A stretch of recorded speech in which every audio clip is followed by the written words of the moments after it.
નમસ્કાર ખેડૂત મિત્રો, હું વિજયભાઈ પાલીતાણાથી આસ્થા ઓર્ગેનિકમાંથી આવું છું. આજે અમે પરેશભાઈ માળીની વાડીએ ફિલ્ડ માટે આવ્યા હતા.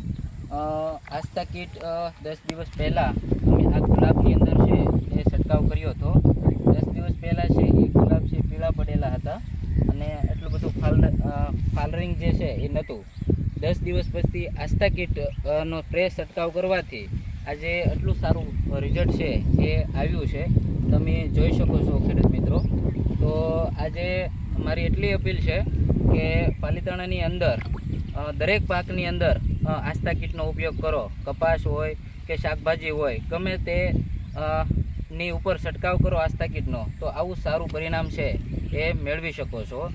આ કીટ મેળવવા માટે છે એ ગુરુકૃપા ઇનપુટ સદવિચારની બાજુમાં ભરતભાઈ વાઘેલાનો છે એ તમે સંપર્ક છે એ કરી શકો છો.